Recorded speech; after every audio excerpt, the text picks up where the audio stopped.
Hardening এর মতো, hardening বা তোমরা যে আগে দেখছো এনিলিং, নরমালাইজিং, স্পেরাইজিং, এটার মতো টেম্পারিং হচ্ছে একটা হিট ট্রিটমেন্ট প্রসেস।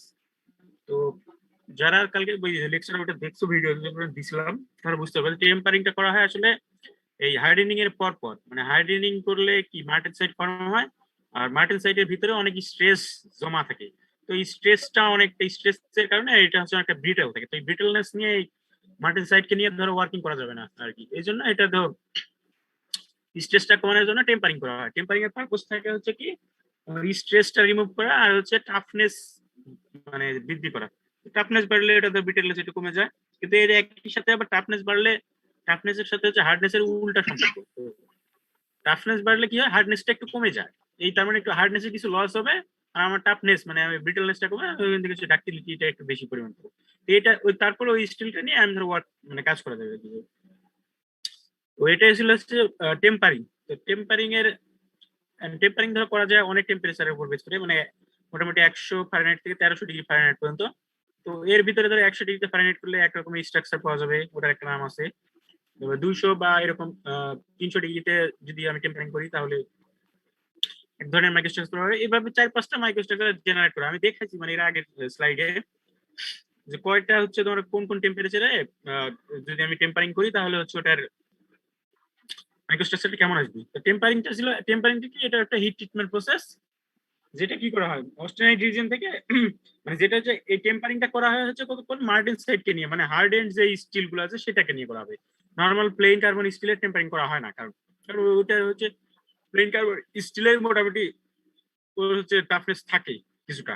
আর আমার হচ্ছে যেটা আমি টেম্পারিং করবো সেটা হচ্ছে হার্ড এন্ড স্টিলের। হ্যাঁ, মানে হার্ড যে স্টিল সেগুলো একটা স্ট্রেস বেশি জমা হয়। তো ওই হার্ড স্টিলে হচ্ছে টাফনেস ইনডিউস করার জন্য টেম্পারিং করা হয়। ঠিক আছে, তো এই আজকে দেখো টেম্পারিং এর এটা ধরো একটা পার্ট বলা যায় এরকম কিছু একটা মার টেম্পারিং। হুম, তো মার টেম্পারিং মানে এটা হচ্ছে বোঝাচ্ছে হচ্ছে মার্টেনসাইট ফর্মিং টেম্পারিং এরকম টাইপের কিছু। মানে এই মার টেম্পারিং এর মাধ্যমে আমি যে এন্ড প্রোডাক্ট বা আমার যে লাস্টে কুলিং এর পর যে প্রোডাক্টটা পাবো সেটা হবে মার্টেনসাইট। এই মার টেম্পারিং যেটা করা হবে সেটা হচ্ছে দেখো কোন ধরনের স্টিলে বলা হচ্ছে যে অয়েল হার্ডেনেবল এন্ড এয়ার হার্ডেনেবল স্টিল। তার মানে এগুলো হচ্ছে অয়েল কুইঞ্চিং করা হয়েছে বা এয়ার কুইঞ্চিং করা হয়েছে, বাট এগুলো হচ্ছে হার্ডনেস অনেক বেশি। এই যে বলা হয়েছে যে হার্ডেনেবল, হ্যাঁ মানে হচ্ছে এগুলোর হার্ডনেস অনেক বেশি আছে। তো হার্ডনেস বেশি থাকার জন্য এদের মধ্যে স্ট্রেস বেশি থাকে। তো এই জন্য মার টেম্পারিং করা হবে যাতে আমি এন্ড প্রোডাক্ট হিসেবে আমি একটা হার্ড প্রোডাক্টই পাবো মার্টেনসাইট, বাট এর হচ্ছে কি স্ট্রেসটা কিছু পরিমাণটা কম থাকবে, থার্মাল এন্ড ট্রান্সফরমেশন স্ট্রেস একটু কমে যাবে, যে ডিস্টরশন এন্ড ক্র্যাকিং স্ট্রেসটা রেসিডুয়াল যে স্ট্রেস ছিল সেটা যদি ডিস্টরশন ক্র্যাকিংটা অ্যামাউন্টটা একটু কমায় দেয়। বুঝতে পারছো, এটা হচ্ছে মার টেম্পারিং। তো মার টেম্পারিং এখন করা হবে কিভাবে সেটা আমরা দেখবো। দেখো এই যে কার্ভটা, হ্যাঁ কার্ভটা দেখে ওই যে এটা কি কার্ভ বলতো, কুলিং কার্ভ না? জি স্যার। হ্যাঁ ওই কুলিং কার্ভটাই, বাট এখানে শুধু মার টেম্পারিং আমি কিভাবে করবো এই যে ব্লু লাইনটা যেটা দেখাচ্ছে এই লাইনের মাধ্যমে মার্টিং করবে। দেখো কোন এই যে দুইটা ব্লু লাইন দেখাচ্ছে এটা এদিক দিয়ে খেয়াল করো। দেখো কিভাবে আসছে এটা, হিট ট্রিটমেন্টটা কিভাবে আসছে। প্রথমে ফার্স্ট কুলিং করে এখানে যে বেইনাইটের যে রিজিয়ন আছে সেখানে এসে দেখো অল্প সময়ের জন্য কিছু সময় ধরো একটু টেম্পারেচার মানে একটা কুলিং রেটটা কমাই দিছে এখানে। তারপর আস্তে আস্তে কমায় দেখো কি হয়েছে, ফুললি মার্টেনসাইট স্ট্রাকচার তৈরি হয়েছে আমার। হ্যাঁ, তারপরে দেখো তৈরি হওয়ার পর কি করছে, কিছু আবার হিট দেওয়া হয়েছে এখান থেকে। আবার হিট দিয়ে মনে করো একটা এই যে দেখা যাচ্ছে মোটামুটি বেইনাইটিক একটা রিজিয়নে গিয়ে ওইখানে কিছু সময় হোল্ড করে তারপর আবার কি শার্পলি কুলিং করা আছে। তো এইভাবে যে কুলিং করলে যে আমি স্ট্রাকচারটা পাবো সেটাকে বলা হবে টেম্পার্ড মার্টেনসাইট। আর এই হোল প্রসেসটা হবে মার টেম্পারিং বলা হবে, মার টেম্পারিং প্রসেস এরকম। তো মার টেম্পারিং এর কি ইয়েটা কি বিশেষত্বটা কি, দেখো এরা হচ্ছে কি নোজ রিজন থেকে অনেক দূরে আছে। ঠিক আছে, মানে এরা হচ্ছে যে ফেরাইটের লাইন পারলাইট বেনাইট এরকম কোনোটাকেই টাচ করবে না, জাস্ট ডিরেক্টলি এটা হচ্ছে কি তোমার হচ্ছে খুব ফাস্ট কুলিং করে প্রথমে যে বেইনাইটিক রিজনে এসে এখানে টেম্পারেচার একটু কমায় দেওয়া হবে। ঠিক আছে, মানে কুলিং রেটটা একটু কমায় দিয়ে তো এখানে কিছু সময় পরিমাণে টাইম বেশি দেওয়া হবে। তারপর কি এই যে ধীরে ধীরে তারপর স্লোলি মানে কুলিং করে ফুললি মার্টেনসাইট স্ট্রাকচারকে জেনারেট করা হবে। তারপর এটাকে নিয়ে আবার হিট আপ করে যে বেইনাইট রিজনে কিছু সময় রাখা হবে। যে টেম্পারিং এর তোমরা যে এই লাইনটা দেখছো এটা মনে হয় স্টেবল রেঞ্জ, এটা অনেক বেশি হবে, এটা ধরো 10 ঘন্টা হতে পারে বা তারও বেশি এরকম। তারপরে এখানে ফুললি মাল্টিসাইড স্ট্রাকচার জেনারেট হয়, যেটা স্ট্রাকচারটা যাতে কি একটু পরিমাণ স্ট্রেসটা রিডিউস করার জন্য এই বেইনাইটিক রিজনে এই এটা দেওয়া হবে, কারণ বেইনাইটের হচ্ছে স্ট্রেসটা কম থাকে মাল্টিসাইডে। তারপর ফাইনালি এই যে এলবি যা কি বুঝতেছো এখানে, এলবি মানে হচ্ছে লোয়ার বেইনাইট, মানে এটা হচ্ছে লোয়ার বেইনাইট রিজনে আমি হচ্ছে স্টেবল মানে টেম্পারেচার হোল্ড করেছি। আর ইউবি মানে হচ্ছে আপার বেইনাইট, বুঝতে পারছো? তো আপার বেইনাইট যেটা সেটা মানে একটা পারলাইটের মতো, আর লোয়ার বেইনাইট যেটা সেটা হবে মার্টেনসাইটের মতো। তারপর ফাইনালি কুল করলে আমি যে টেম্পার্ড মার্টেনসাইট পাবো। তোমরা এখান থেকে দুটো কোশ্চেন এক পাবে, মার্টিন করলে টেম্পার্ড মার্টেনসাইট পাওয়া যায়, বুঝতে পারছো? টেম্পার্ড মার্টেনসাইট মানে এর ভিতরে কিছু পরিমাণ স্ট্রেস কমে গেছে আর কিছু টাফনেস জেনারেট হচ্ছে, but at the end of the মানে স্যাক্রিফাইস অফ দ্য কি হার্ডনেসটা কমে যাবে। টাফনেস আর হার্ডনেস দুটো উল্টা জিনিস। এখানে এই ডান পাশে শর্ট ফরম্যাটে সব ইয়াগুলো দেওয়া আছে, দেখো এটা বোঝা গেল?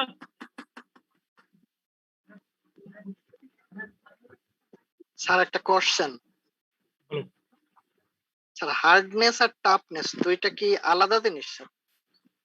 আল্লাহ আল্লাহ, এখানে এই যাও তোমাকে কি তোমাকে 4-5 সেমিস্টার ভর্তি করতে হচ্ছে হার্ডনেস আর টাফনেস নিয়ে, এইগুলো যদি না বুঝি তাহলে কি জিনিসটা কি হবে? আচ্ছা শোনো, হার্ডনেসটা হচ্ছে তোমার হচ্ছে ম্যাটেরিয়ালটা কত বেশি হার্ড, মানে হচ্ছে তুমি ধরো কি বলবো, মানে ধরো ইয়েটা বেশি, মানে ওটা লোড বা প্রেসার দিয়ে পেনিট্রেশন করে ওটা ব্রেক করতে পারবা, ঠিক আছে? এবং হার্ডনেসটা অনেক বেশি, হার্ডনেস বেশি মানে মনে করো শক্ত, মানে কি বলবো, স্ট্রেংথটা অনেক বেশি থাকে, ঠিক আছে? লাইক মনে করো কনক্রিট, ঠিক আছে? কনক্রিটের মতো কনক্রিটের হার্ডনেস অনেক বেশি। আর টাফনেস জিনিসটা হলো যে এইরকম, তোমার হচ্ছে টাফনেস মানে তোমার একটা বস্তুর উপর মানে একটা ম্যাটেরিয়ালের উপর যদি লোড অ্যাপ্লাই করা হয়, মনে করো ওই ম্যাটেরিয়ালের টাফনেস অনেক বেশি, আমি যদি লোড অ্যাপ্লাই করি তাহলে কি হবে, ওই ম্যাটেরিয়ালটা ওর উপর যে লোডটা অ্যাপ্লাই করা হচ্ছে সেই লোডটা কি করবে, অ্যাবজর্ব করতে থাকবে, বুঝতে পারছো?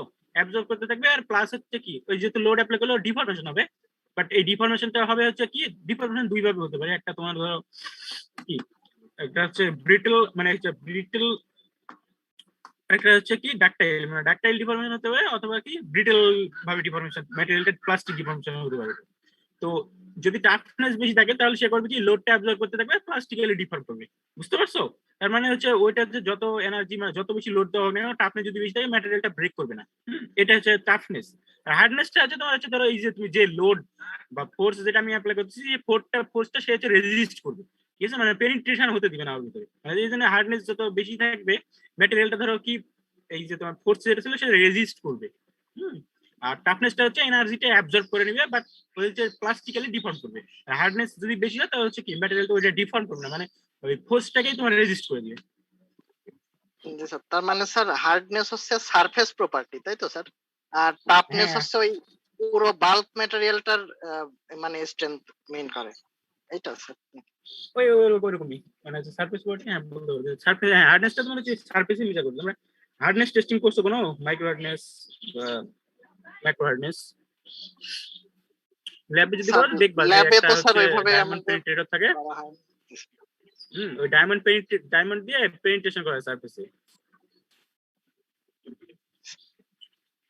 অসুবিধা না করে থাকলে করবা তোমরা, তো সামনে পরে সামনের সেমিস্টারে হয়তো আছে, তো করবা এগুলো নিয়ে হচ্ছে টেস্টিং, তখন বুঝতে পারবে জিনিসটা যে কিভাবে হার্ডনেস টেস্ট করা হয়।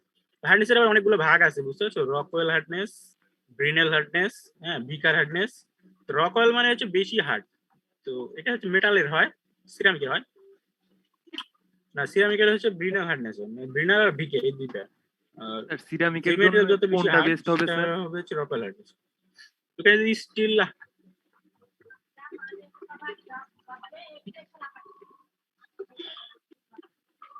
আচ্ছা একটু দাঁড়া তো এক মিনিট।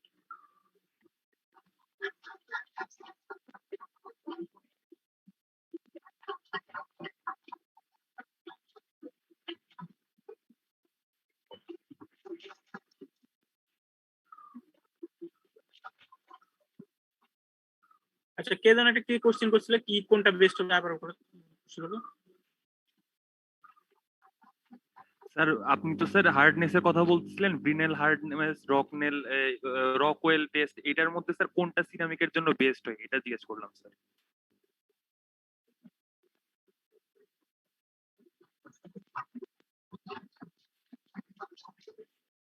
সিরামিক ইয়েটা তো মানে সিরামিক ম্যাটেরিয়ালের ওই যে বেস্ট না, মনে করো সিরামিক ম্যাটেরিয়াল যেটা হার্ড সেটার স্কেল, মানে সেটা হচ্ছে রকওয়েলে টেস্ট করা হয়, বুঝতে পারছো? যেটা হচ্ছে একটু লো হবে, মানে হার্ডনেস একটু কম হবে, সেটা টেস্ট মানে রকওয়েল হার্ডনেস টেস্ট ওটা করাই হবে না, ওটা করা হবে হচ্ছে ব্রিনেল বা হচ্ছে ভিগার হার্ডনেস, বুঝতে পারছো? এটা হচ্ছে যত বেশি যে ম্যাটেরিয়াল হার্ড সেই ম্যাটেরিয়ালের জন্য রক অয়েল সবচেয়ে বেশি হয়, তারপর হচ্ছে ব্রিনেল, তারপরে মনে করো বিকার। বুঝতে পারছো? তো সফট ম্যাটেরিয়াল নিয়ে তুমি যদি কাজ করতে যাও, সফট ম্যাটেরিয়ালের হচ্ছে তোমার কি এই ব্রিনেল বা বিকার টেস্ট গুলো করা হবে, যে হার্ডিয়া না, রক অয়েল হার্ডনেস না। বুঝতে পারছো? এটা ভালো খারাপ না কোনা কোনটা কত বেশি হার্ড সেটা বোঝা যাবে এই হার্ডনেস দিয়ে, রক অয়েল আর ইয়ে দিয়ে। রক অয়েল বললেই বুঝে নিবে যে ওই ম্যাটেরিয়াল অনেক বেশি হার্ড। বুঝতে পারছো? এই এগুলো হচ্ছে হার্ডনেসের একটা স্কিল। সফট ম্যাটেরিয়ালের জন্য বিকার ভিনার, আর হার্ড ম্যাটেরিয়ালের জন্য। আচ্ছা এটা বুঝতে বুঝতে তো মার টেম্পারিং বুঝছো কি?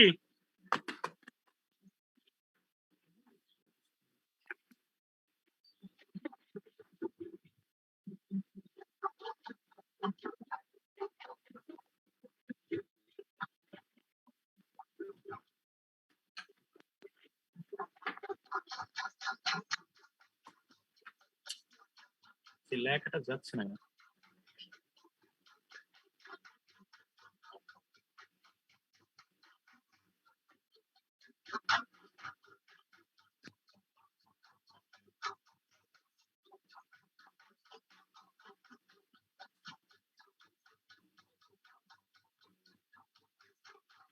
আচ্ছা এটা দেখতে পাচ্ছ না তো?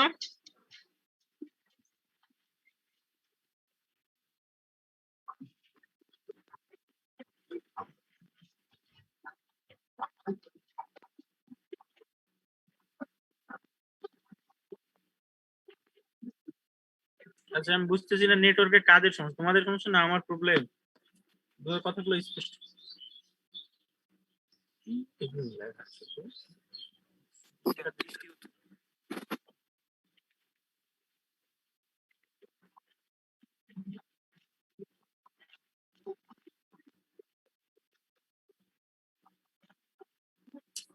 লেখা এটা যাচ্ছে না কেন স্ক্রিন দিয়ে?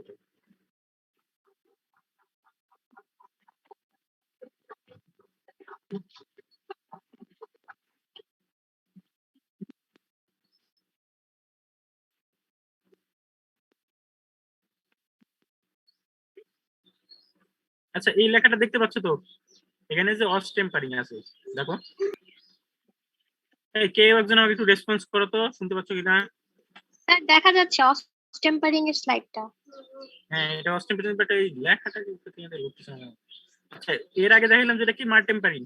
এবার দেখো অস টেম্পারিং। তো নাম থেকে দেখো অস টেম্পারিং মানে হচ্ছে এটা ওই যে মার টেম্পারিং এর মতোই একটা হিট ট্রিটমেন্ট প্রসেস, বাট এইখানে আমি যে এন্ড প্রোডাক্টটা পাবো সেটা হচ্ছে টোটালি কমপ্লিটলি হবে কি 100% বেইনাইট।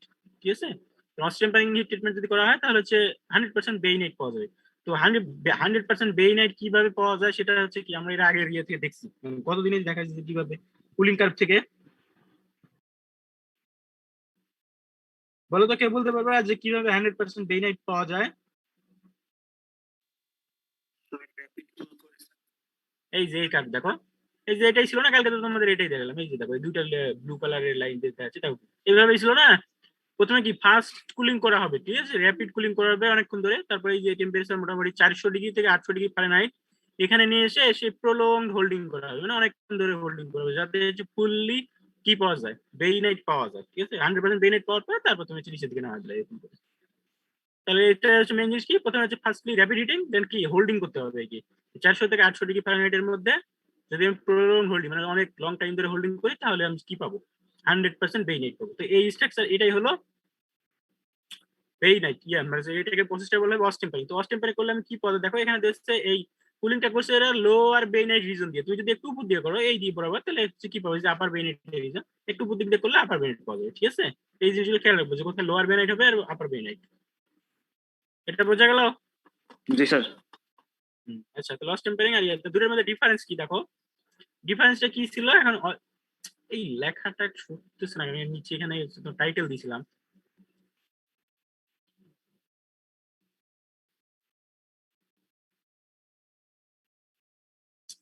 আচ্ছা এটা সরানোর কোনো উপায় আছে? আমরা তো দেখতে পাচ্ছি স্যার। না না দেখতে পাচ্ছ, কিন্তু যে এই টাইটেল কি, এই যে নিচ দিয়ে যে টাইটেল আছে এটা দেখতে পাচ্ছ? এটা স্যার টাইটেল দেখা যাচ্ছে, কিন্তু আপনি কিসের কথা বলছেন এটা বুঝতে পারছি না। সবই দেখা যাচ্ছে স্যার। আচ্ছা তোমরা টাইটেল দেখতে পাচ্ছ? কি টাইটেল আছে বলো তো? Comparison between martempering and austempering. আচ্ছা এখানে আমার এখানে যে তোমার এই যে জুমের একটা লাইন চলে আসছে, আমি এটা দেখতে পাচ্ছি না, আমি ভাবছি তোমরা দেখতে পাচ্ছ না এটা। আচ্ছা লাও, তোমরা দেখতে পেলে হবে। তো এই এটা কি ডিফারেন্স না? তো ডিফারেন্সে কি ছিল? মার টেম্পারিং এ কি থাকবে, তোমার বেইন এর দিকে যাবে না, ও ডিরেক্টলি যেতে দেবো হিটিং করে দিয়ে এই বরাবর নামায় দেওয়া হবে। মার টেম্পারিং এই লালটা যেটা দেখছো এটা মার টেম্পারিং লাইন, আর এই এটা দেখছো এটা হচ্ছে অস টেম্পারিং লাইন। তো ডিফারেন্স কি ফার্দার তো বুঝতে পারছো? জি স্যার, বুঝা গেছে স্যার। মানে মার টেম্পারিং এ ধরো হচ্ছে লো অল্প সময়ের জন্য এখানে হোল্ড করা হবে, আর অস টেম্পারিং এর জন্য কি বেইনেটিক বেশি। এসে কি লং টাইম ধরে হোল্ড করবে। এটাই যে বেস ডিফারেন্স। দেখো হিটিং রেটটা একই যদি রাখা হয় তার কোনো সমস্যা নাই, বুঝতে পারছো? খেয়াল রাখবো যে মার টেম্পারিং এর ইনপুট কি আর অস টেম্পারিং এর ইনপুট কি, এইটা। আচ্ছা আপাতত এটা হচ্ছে তোমাদের ইয়া শেষ, হিট ট্রিটমেন্ট। আমার মনে হচ্ছে মানে চ্যাপ্টারটা শেষ, হিট ট্রিটমেন্ট অফ স্টিল যেটা ছিল এটার মাধ্যমে আজকে থেকে শেষ হয়ে গেল, বুঝতে পারছো? জি স্যার। মোটামুটি 2 চ্যাপ্টার শেষ আর 2 চ্যাপ্টার আছে। স্যার আরো 2 চ্যাপ্টার আছে স্যার। হ্যাঁ সিলেবাস দাও না, কোর্স এক চ্যাপ্টার আগে পড়েছিলাম, আজকে ধরো এক চ্যাপ্টার শেষ হলো, আরো 2 চ্যাপ্টার এখন। এই কোর্সটা অনেক বড়, মেটালজি কোর্সটা অনেক। জি আচ্ছা স্যার, না তাই তো দেখছি। নতুন চ্যাপ্টার নতুন শুরু করি, অ্যালয় স্টিল। দেখো দেখা যায় তো এটা হচ্ছে নতুন চ্যাপ্টার। জি জি স্যার, দেখা যাচ্ছে। হ্যাঁ অ্যালয় স্টিল। তো দেখো প্রথমে দেখো স্টিলকে এমনি নরমালি যদি ভাগ করি তাহলে 2 ভাগে ভাগ করা যেত।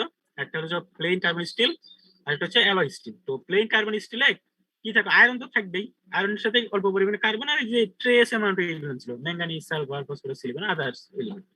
হ্যাঁ এইগুলো। আর তো এখানে হচ্ছে মেইন আমার যে জিনিসটা মানে মেইন এখানে যে প্রপার্টি যে ডিনোট করে বা ধরো এই প্লেন কার্বন স্টিলের প্রপার্টিটা ডিপেন্ড করবে কার্বনের পার্সেন্টেজের উপর। আদার্স যে এলিমেন্ট গুলো ইউজ করা হচ্ছে এদের খুব একটা ইফেক্ট নাই, ঠিক আছে? বাট অ্যালয় স্টিলে কি হবে, অ্যালয় স্টিলে আয়রন কার্বন ছাড়া মনে করো এক্সট্রা যে আমরা অ্যালয়িং এলিমেন্ট ইউজ করবো, হ্যাঁ যে ক্রোমিয়াম, ভ্যানাডিয়াম, নিকেল, এরা হচ্ছে প্রপার্টিজ স্টিলের প্রপার্টিজটা মানে তোমার ডিটারমাইন করবে টোটালি। মানে এই অ্যালয়িং এলিমেন্টস গুলোর ইফেক্ট থাকবে হচ্ছে অ্যালয় স্টিলে, বুঝতে পারছো? দুটো পার্থক্য বোঝা গেল? জি স্যার। তো এখন দেখো অ্যালয় স্টিলে এভাবে ভাগ করা যায়, এগুলো পড়তে হবে তোমার, যে স্টেইনলেস স্টিল আর টুল স্টিল। টুল স্টিল নামে একটা আলাদাই চ্যাপ্টার আছে, আর স্টেইনলেস স্টিল এই চ্যাপ্টারের মধ্যে পড়বে। তো এটা অ্যালয় স্টিলটা বুঝলাম, মানে অ্যালয়িং এলিমেন্টস এর ইফেক্ট থাকবে এখানে, আর প্লেন কার্বন স্টিলে কার্বনের ইফেক্ট বেশি। তো এখন এখানে দেখো প্লেন কার্বন যে স্টিল যা ছিল সেটা হচ্ছে সফট স্টিল একটা। তো এই স্টিলের কিছু লিমিটেশন আর কিছু মানে অ্যাডভান্টেজের চাইতে এর হচ্ছে লিমিটেশনই অনেক বেশি। এই জন্য হচ্ছে প্লেন থেকে পরবর্তীতে আমাদের অ্যালয় মানে অ্যালয় স্টিল তৈরি করতে হয়েছে এটার জন্য। তো অ্যালয় প্লেন কার্বন স্টিলের হচ্ছে স্ট্রেংথ অনেক কম, মানে সফট ম্যাটেরিয়াল। হ্যাঁ এই জন্য যেগুলো যেগুলো অ্যাপ্লিকেশনে আমার হার্ডনেস বেশি দরকার, হ্যাঁ বা স্ট্রেংথ বেশি দরকার, বাট হাই টেম্পারেচার স্টেবিলিটি দরকার, সেইগুলোতে এই প্লেন কার্বন স্টিল ইউজ করা হয় না। যেহেতু এটার স্টেবিলিটি অনেক কম, তো হাই টেম্পারেচার নিয়ে গেলে কি ধরে অক্সিডেশন মানে করোশন রেজিস্ট্যান্স পায়, অক্সাইড টক্সাইড পাওয়ার করে বসে থাকে। বুঝতে পারছো? তো এইগুলো হচ্ছে এর হচ্ছে ডিসঅ্যাডভান্টেজ। আর সুবিধাটা হলো হচ্ছে লো কস্ট, আর এটা তৈরি করতে কোনো রকমের স্পেশাল কোনো প্রসেস লাগে না। মনে করো এই সিম্পল যে প্রসেস গুলো আছে কাস্টিং মাস্টিং এগুলো দিয়েই করা যায়, এটা হচ্ছে সুবিধা। বাট এর হচ্ছে ডিসঅ্যাডভান্টেজ বেশি, কারণ স্ট্রেংথ যদি না থাকে ওই স্টিল দিয়ে তুমি কোথাও কোনো পারপাস ইউজ করতে পারবে না। তো এই জন্য আমাদের তৈরি করতে হচ্ছে কি নতুন যেতে হচ্ছে অ্যালয় স্টিলে, বুঝতে পারছো? তো অ্যালয় স্টিল তো আগে বললাম যে এদের অ্যালয়িং এলিমেন্টস গুলো প্রপার্টি কিন্তু, তো অ্যালয়িং এলিমেন্ট হিসেবে ইউজ করা হয় অ্যালয় স্টিলে chromium, manganese, nickel, tungsten, molybdenum আরো ইউজ করা হয়, তবে এইগুলো হচ্ছে মেইন। তো এখন ধরো তাহলে এইগুলো অ্যালয় এলিমেন্টস গুলো কেন অ্যাড করা হয়, এটার পারপাস থাকে কি মূলত ফার্স্টে যে পারপাস থাকবে সেটা হচ্ছে কি হার্ডনেস বৃদ্ধি করা, বুঝতে পারছো? হার্ডনেস এবং স্ট্রেংথ এটা বৃদ্ধি করা। আর আরেকটা কি যে প্লেন কার্বন স্টিল লো টেম্পারেচারে এটা কি স্টেবল ছিল, বাট ওটা হাই টেম্পারেচার না। তো এই অ্যালয় স্টিল গুলো যাতে কি হাই টেম্পারেচারে স্টেবল শো করে, তার মানে এরা যাতে অক্সিডেশন অক্সিডেশন না হয়, যাতে অক্সিজেনের সাথে কোনো রিঅ্যাকশন করে হাই টেম্পারেচার অক্সিজেন ফর্ম না করে, এটা পারপাস। তারপর হচ্ছে টাফনেস বৃদ্ধি করা, wear resistant, corrosion resistant, magnetic properties sometimes enhance করে এইগুলো। এইগুলো হচ্ছে পারপাস যে আমার অ্যালয় স্টিল তৈরি করার। এইখানে দেখো দেওয়া আছে যে কোন এলিমেন্ট অ্যাড করলে কোন ধরনের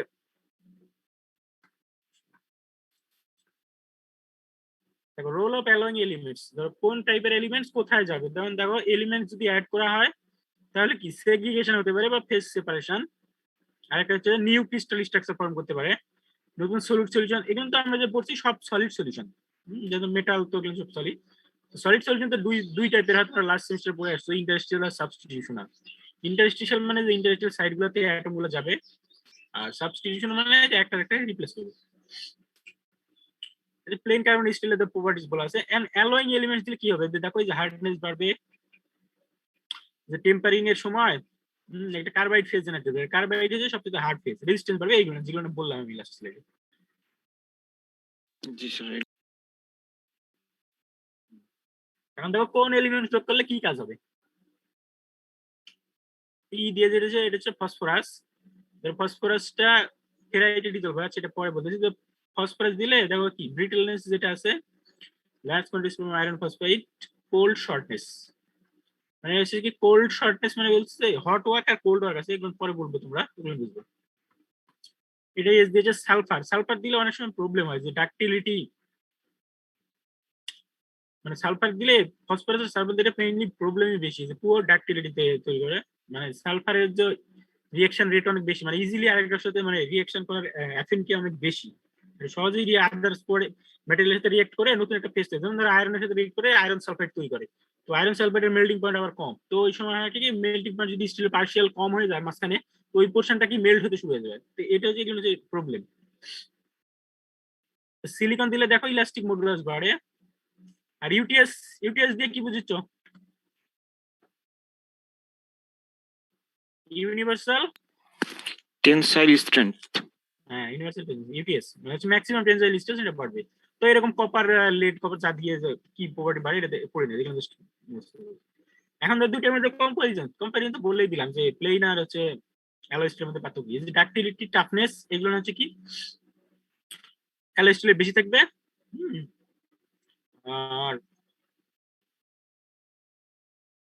কিছু ডিসঅ্যাডভান্টেজের মধ্যে আছে এগুলো, যে lower machinability, weldability, temperature brittleness, high cost and formability, এইগুলো হচ্ছে ডিসঅ্যাডভান্টেজ। এখন ধরো অ্যালয় স্টিলকে আমরা ক্লাসিফিকেশন করবো। যে অ্যালয় স্টিল ক্লাসিফাই করলে কয় টাইপের, দুই টাইপের হচ্ছে অ্যালয় স্টিল হবে, একটা হচ্ছে হাই অ্যালয় স্টিল আর একটা হচ্ছে লো অ্যালয় স্টিল। তো এই ক্লাসিফিকেশনে ডিপেন্ড করতেছে আমি যে অ্যালয়িং এলিমেন্ট তোমার যোগ করতেছি সেটা কত পার্সেন্ট সেটার উপর। তো হাই অ্যালয় স্টিলে তো এটাতে অ্যালয়িং এলিমেন্টস 5% বেশি থাকবে, আর এটাতে 5% কম, লো অ্যালয়। বুঝতে পারছো, এটা হচ্ছে 5% মনে রাখবা, যে 5% উপর বেস করে ক্লাসিফিকেশন করা। জি স্যার। হ্যাঁ, এর আগেরটা দেখলাম কি অ্যালয় স্টিল। হ্যাঁ, আর এবার দেখো ক্লাসিফিকেশন দেবো কার, অ্যালয়িং এলিমেন্টস। তার মানে আমি যে অ্যালয়িং এলিমেন্টস যোগ করতেছি, যে ক্রোমিয়াম, ম্যাঙ্গানিজ, মোলিবডেনাম, তো এইগুলো না ক্লাসিফিকেশন হবে, এদের টাইপস কি। তো এদের টাইপসটা করা হয়, দেখো কিভাবে ক্লাসিফিকেশন করা বলা হয়েছে দেখো। According to the way they may be distributed in the two main constituent of annealed steel. তার মানে অ্যানিল স্টিলের দুইটা মেইন কনস্টিটিউট আছে, ঠিক আছে? এই দুইটা কনস্টিটিউট কোনটা কোনটা, একটা হচ্ছে অ্যানিল স্টিলের দুইটা ফেজ হচ্ছে, একটা হচ্ছে ফেরাইট আর একটা কি কার্বাইড ফেজ। সিমেন্টের যেটা ওটা হচ্ছে কার্বাইড। ফেরাইটের কার্বাইডের মধ্যে মানে এই যে আমি অ্যালয়িং এলিমেন্ট যোগ করব, কে কোনটার ভিতরে যাবে, ফেরাইটে কে যাবে আর ধরো কার্বাইডের সাথে কে যে রিঅ্যাক্ট করবে, এটার উপর বেস করে অ্যালয়িং এলিমেন্টস গুলোকে দুই ভাগে ভাগ করা। তো অ্যালয়িং এই যে এখানে নিচে দেখো which dissolves in ferrite, মানে আলফা ম্যাট্রিক্স যেটা আছে, আলফা ম্যাট্রিক্স এর মধ্যে যেটা ডিজলভ করে সেটা হচ্ছে ওয়ান ক্যাটাগরি। আর আরেকটা আছে যারা হচ্ছে কার্বনের সাথে রিঅ্যাকশন করে কার্বাইড ফর্ম করে। যেমন ধরো আমি যদি মলিবডেনাম কার্বনেট যোগ করি, তাহলে কি মলিবডেনাম কার্বাইড তৈরি করবে, বুঝতে পারছো? হ্যাঁ, এইটা তোমাকে এক টাইপের আছে ওরা ফেরাইট হিসেবে, আরেক টাইপের হচ্ছে কার্বাইড তৈরি করবে, কমপ্লেক্স কার্বাইড। এই হচ্ছে দুই ভাগ করা যায়। বোঝা গেল তো নাকি? জি স্যার। সবাই বুঝতে পারছো? এগুলো সহজ বিষয়, তোমার তো কুলিং কার্ভের মতো জটিল নাই, এটা খুব সহজ। জি স্যার, একবার সহজ। এবার দেখো কি টাইটেলটা দাও, অ্যালয়িং এলিমেন্টস আপন ফেরাইট এন্ড কার্বাইড, মানে যে ফেরাইট আর কার্বাইডের মধ্যে কে কোনটা যাবে সেটা দেখবো এখানে আমরা। তো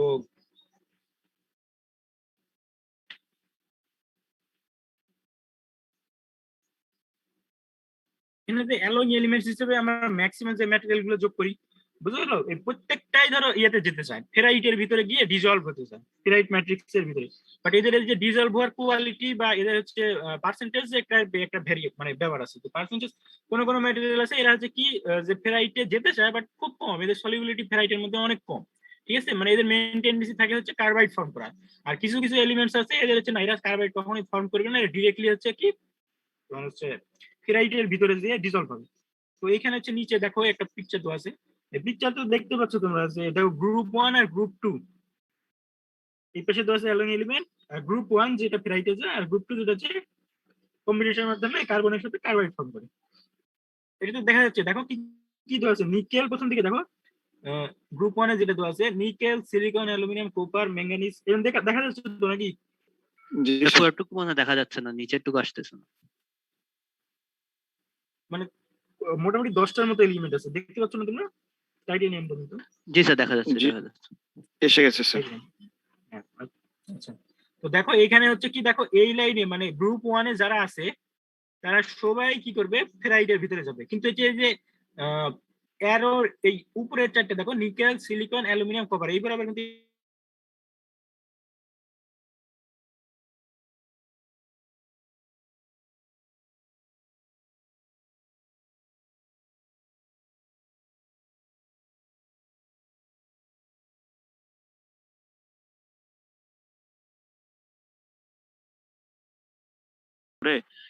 মাপা হয় স্যার, মানে দুইটা তো একই জিনিস হবে বা হয় এরকমই মনে হচ্ছে স্যার। ঠিকই আছে, একটা পার্শিয়ালি ঠিক বলছো। হার্ডনেসটা তোমার হচ্ছে ইনডেটেশন, মানে রেসিস্টেন্স টু পেনিট্রেশন, পেনিট্রেট করতে দিবে না একাডেমিক, সেটা হচ্ছে হার্ডনেস। আর টাফনেস তোমাকে বললাম। আচ্ছা তোমার নাম কি? স্যার আব্দুল নূর স্যার। আব্দুল রাজা, আব্দুল নূর, তোমার হচ্ছে এটা অ্যাসাইনমেন্ট থাকবে। তুমি হচ্ছে হার্ডনেস আর টাফনেস কি, হ্যাঁ দুটোর মধ্যে ডিফারেন্স কি, বা দুটো কি সেম জিনিস কি না, হ্যাঁ এটা হচ্ছে তুমি অ্যাসাইনমেন্ট দিবা নেক্সট ক্লাসের আগে। কালকে যদি আমি ক্লাস নিই কালকে দিবা, নাহলে মানে নেক্সট ক্লাসের আগে আর কি। বুঝা গেল? জি তোমার এই জিনিসটা জি স্যার। হার্ডনেস, টাফনেস আর টেনজাইল স্ট্রেংথ, এই তিনটা কি তুমি অ্যাসাইনমেন্ট দিবা আমাকে। তো মানে নেট থেকে বা যেখান থেকে যে বই থেকে পারো না কেন, এই বইতেও আছে, জি স্যার। জি স্যার। আপনার বইতেও এই বিষয়গুলো নিয়ে প্রথম দিকে প্রপার্টিজ সম্পর্কে, মেকানিক্যাল প্রপার্টিজ এরকম একটা চ্যাপ্টার মনে আছে, ওখান থেকে হেল্প নিতে পারো, বা এখন তো নেট থেকে তুমি হেল্প নিতেই পারো। হ্যাঁ তুমি স্টাডি করে এখন আমাকে অ্যাসাইনমেন্ট দিবা, দুটো একই, হার্ডনেস আর টাফনেস একই জিনিস না, ডিফারেন্ট কিছু। জি স্যার। কি বোঝা গেল? বুঝতে পারছো কি রাজ? জি আমি কিন্তু নেক্সট দিনে কোশ্চেন করবো, মানে মনে রাখতেছি। আব্দুল নূর। জি স্যার। আচ্ছা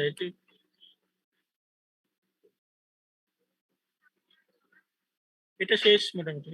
এই যে আজকে পড়ানো শেষ। তো তোমাদের হচ্ছে একটা অ্যাসাইনমেন্ট দিব আমি, মানে এর পরের ক্লাসের জন্য, যেটা হচ্ছে যাদের কাছে বই আছে তোমাদের, যে আপনার বইটা একটু বের করতে, 355 পৃষ্ঠা যাদের কাছে বই আছে তারা বের করো, যাদের নাই তারা হচ্ছে লিখে রাখো যে টেস্ট। দুই একজন বের করলে মানে বলতে পারলেই হবে আমার সাথে। আচ্ছা কি বুকস বের করছো? 355 পেজ, যে কেউ বের করলে আমাকে বলো। জি স্যার, 355 নাম্বার পেজ। 355 পেজে দেখো হচ্ছে আছে হচ্ছে 9.7 আর্টিকেল, নিকেল স্টিল, হ্যাঁ 2x সিরিজ। জি স্যার। দেখতে পাচ্ছ তো এইখান থেকে ধরো এই যে হচ্ছে নিকেল স্টিল বা নিকেলের সিরিজ, মনে করো এখানে হচ্ছে নিকেলের পার্সেন্টেজ বেশি থাকবে, এই নিকেল স্টিল এরকম আছে। আর পরের পেজে দেখো, পরে এটা হচ্ছে 358 পেজ, টাইটেল হচ্ছে আর্টিকেল নাম্বার হচ্ছে 9.8 ক্রোমিয়াম স্টিল, এইভাবে নিকেল, ক্রোমিয়াম স্টিল, হ্যাঁ প্রত্যেকটা স্টিল আছে। তো এই স্টিল গুলার তোমাদেরকে আমি এগুলো আর পড়াবো না, এগুলো খুব সহজ, এখানে ডেসক্রিপটিভ পড়াশোনা আছে। যে ধরো নিকেল যদি অ্যাড করা হয় তাহলে কি হবে, নিকেল হচ্ছে স্ট্রেস কমাবে বা স্ট্রেংথ বাড়াবে, বা এই যে অস্টেরিটি ফেজকে বৃদ্ধি করবে, মানে তোমার স্ট্রেট লাইন কথাবার্তা বলা আছে, আর পড়াবো না, বুঝতে পারছো? এগুলো স্ট্রেট তুমি পড়লেই বুঝে নিতে পারবা যে ফ্যাটিক রেজিস্ট্যান্স বাড়াবে কিনা এরকম। এই কয়টা স্টিলে তোমরা যে নিকেল স্টিল, নিকেল থেকে শুরু করে দেখো তোমরা nickel steel, chromium, nickel chromium, তারপরে এখানে হচ্ছে ম্যাঙ্গানিজ স্টিল, মলিবডিনাম, অনেকগুলো আছে, tungsten, vanadium steel, silicon steel, হ্যাঁ স্টেনলেস স্টিল আট পর্যন্ত, মানে হচ্ছে 9.14 আর্টিকেল।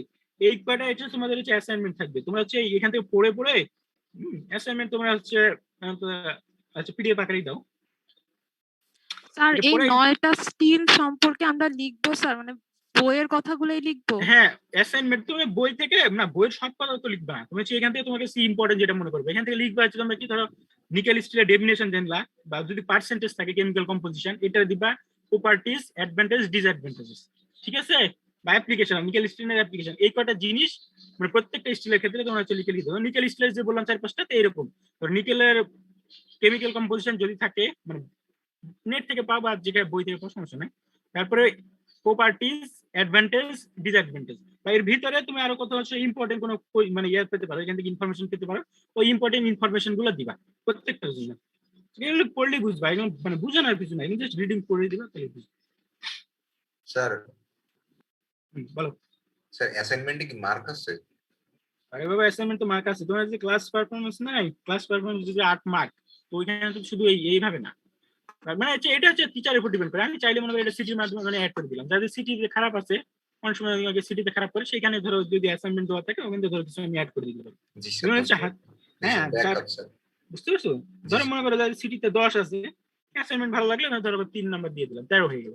এইভাবে আর কি, অ্যাসাইনমেন্টে নাম্বার থাকবে, তাহলে তো এমনিতে খামখা নাই। আর এটা কি আমরা ওয়ার্ডে করব? তোমরা সেই ল্যাব রিপোর্ট দাও না, ঠিক আছে? স্যার এতগুলা স্টিল, স্যার 9টা স্টিল, তো স্যার এতগুলা পয়েন্টস যদি স্যার হাতে লিখে অনেক বেশি প্রেসার হয়ে যায় স্যার। হ্যাঁ, তুমি হাতে লিখতে গেলে কিন্তু এগুলো বিষয়টা পড়তে পারবা। তুমি নেটটা যদি কপি করে দিয়ে দাও তাহলে তো তুমি পড়বে না। আমার তো মানে দরকার কি, এগুলো তো পড়তে হবে, এগুলো তো পরীক্ষায় আসবে, তাই না? এগুলো তুমি পড়লে তোমারই সুবিধা, তুমি মাঝে টাইপ করতে গেলে তোমারই সুবিধা হবে। হাতে টাইপ করলে জিনিসগুলো তোমার মনে থাকবে বেশি। জি স্যার। স্যার তাহলে মানে ল্যাব রিপোর্টের মতো হাতে লিখে পিডিএফ বানিয়ে তারপরে সাবমিট করব? না না, তুমি হচ্ছে পিডিএফ না, তুমি হচ্ছে টাইপ করো, ওয়া টাইপ করে দিবা, কম্পিউটার টাইপ করে। ও জি স্যার, স্যার এটার কথাই বলছিলাম। আচ্ছা, এটা হচ্ছে দেখো, তোমরা হচ্ছে এটা জমা দিও, কয়দিন সময় নিবা? 3-4 দিন না? 3 দিন সময় দিলাম, তার মানে কালকে আবার ক্লাস নিবো। আচ্ছা, আজকের এটা শেষ, লেকচার সেখানে শেষ, আর কালকে আবার স্যার ক্লাস করতে পারবে? এই অধ্যায় কি শেষ? না না, এই তো শেষ না, আরো দুইটা লেকচার লিখবো, দুইটা বা একটা লেকচার লিখবো। কালকে হয়তো শেষ হতে পারে, নাহলে পরের দিন। ও না, দুইটা চ্যাপ্টার লিখবো, অনেক বড়। স্যার সময়টা একটু স্যার বাড়ায় দিলে ভালো হতো স্যার, আমাদের অন্য কয়েকটা অ্যাসাইনমেন্ট জমা পড়ে আছে। আচ্ছা আচ্ছা, 5 দিন সময় দিলাম, যাও তোমরা দাও, মানে এটা পড়তে হবে তোমাদের, এটা বলতেছি, বুঝতে পারছো? আচ্ছা, 5 দিন সময় দিলাম, 5 দিন এটা না। আমাদের স্যার দুইটা সিটি স্যার বাকি আছে স্যার, তো সিটি গুলো কিভাবে দেবো স্যার? মানে আমার কোর্সে জি স্যার। সিটি তোমরা এর আগে দিছো না, গত সেমিস্টার সিটি মানে সলিড সলিউশনের সলিড কেমিস্ট্রি সিটি দিছ না, ওইভাবে নেবো, অনলাইনে সিটি নেবো, কি হবে? আগে পড়া শেষ করে নি, তারপর সিটি নেবো। জি স্যার। আচ্ছা, তাহলে তো কালকে আবার 3টা ক্লাস নেবো, বুঝতে পারছো? সমস্যা নেই তো কারো কোনো? স্যার শুক্রবার কালকে, আগামীকালকে? জি স্যার কালকে তো শুক্রবার স্যার। কালকে শুক্রবার স্যার। আরে অনলাইনে ক্লাস, এখন শুক্রবার টুক্রবার কিছু নাই, বুঝতে পারছো? এখন হচ্ছে আমার ক্লাস। স্যার একটু প্রেসার হয়ে যায় স্যার, টানাই ক্লাস করতে এই কয়দিন যাবো স্যার। আজকে সকাল 9:30 থেকে শুরু করে 5টা, এই এখন পর্যন্ত স্যার ক্লাসই চলতেছে স্যার, মাঝে খাওয়া দাওয়া সবকিছু বন্ধ। আচ্ছা ঠিক আছে, 3টায় না করতে বলে 5টায় করো, হ্যাঁ ক্লাস করতে হবে। স্যার এইরকম করেন না স্যার। স্যার অন্য কোনো একদিন নিয়ে বেশি সময় নিলে স্যার ভালো হয়, একটা দিন স্যার একটু রেস্ট হলে ভালো হয় আমাদের জন্য স্যার। আচ্ছা ঠিক আছে, তাহলে শনিবারে কোন সময় ফাঁকা আছে ওটা আমাকে জানাবে। আমার কথা হচ্ছে তোমার হচ্ছে মোটামুটি ধরো দুইটা সিটি ধরো 2 দিন, তারপরে আবার মোটামুটি ধরো এই চ্যাপ্টার শেষ করে 2 দিন লাগবে, আর 2টা ক্লাস, 4টা, আর টুল স্টিলে এরকম মোটামুটি 3-4টা লাগবে, মানে ওটা এখন ধরো 7-8টা ক্লাস নিতে হবে, এতগুলো ক্লাস এই হয় না, নিতে শেষ হবে না, এই জন্য আমি আর কি ক্লাস নিতে পারছি। আচ্ছা ঠিক আছে, কালকে ক্লাস না করো, হচ্ছে তাহলে শনিবারে বিকেলে তাহলে ক্লাস নেবো, যদি ল্যাব না থাকে তোমাদের। স্যার ধন্যবাদ স্যার। জি স্যার স্যার, শনিবার বিকালে স্যার মিন্টু স্যারের ল্যাব আছে স্যার। আচ্ছা শোনো, তোমাদের এই যে এখন তো অনেক স্যারের ক্লাস শেষ হয়ে গেছে না, এখন কোনো স্যারের ওই কোনো পোর্শন যদি ফাঁকা পাও আমাকে বলো, ওই টাইমে আমি ক্লাস নিবো, বুঝছো না? তাহলে তো শেষ হবে না, মানে ঈদের দেখা যাবে, ঈদের পরে ঈদের 3-4 দিন পরে ক্লাস করতে হবে, এজন্য তো আরো বেশি ঝামেলা। বুঝছো না তোমরা? তোমাদের কোনো কোর্স কি শেষ হয়েছে? স্যার কোনো পড়ছি স্যার এখনো শেষ হয়নি স্যার, মানে ক্লাস শেষ করেন স্যার। আচ্ছা কালকে তাহলে কালকে ক্লাস করো, কি সমস্যা?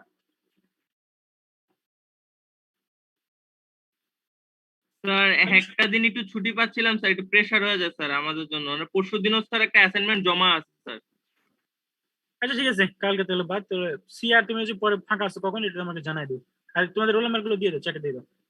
এবার আগেই সবাই রোল নাম্বার দিয়ে চলে যাচ্ছে না, কি অবস্থা? স্যার হ্যাঁ বলো। স্যার রোল 8 হচ্ছে স্যার, মানে পুরো টাইম ক্লাসে ছিল, ওর বাসায় কারেন্ট চলে গিয়েছে, তো স্যার ইনফর্ম হ্যাঁ করলো ওই আমাকে। অন্য কেউ লিখে দাও ওটা। জি স্যার।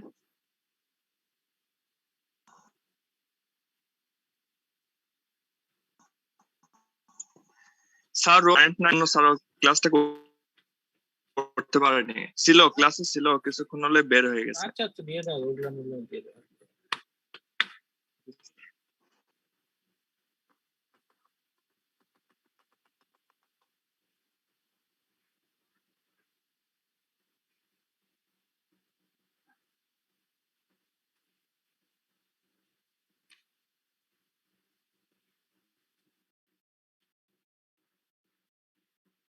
কি শর্ট দেওয়া হয়েছে?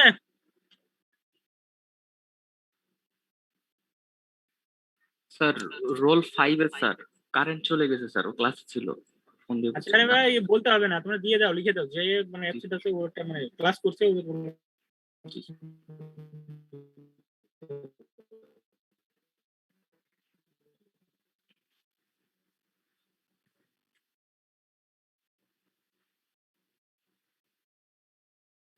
আচ্ছা ঠিক আছে, তাহলে নেক্সট ক্লাসে তোমাদের সাথে দেখা হবে। আজকে শেষ করছি এখানে। আসসালামু আলাইকুম স্যার।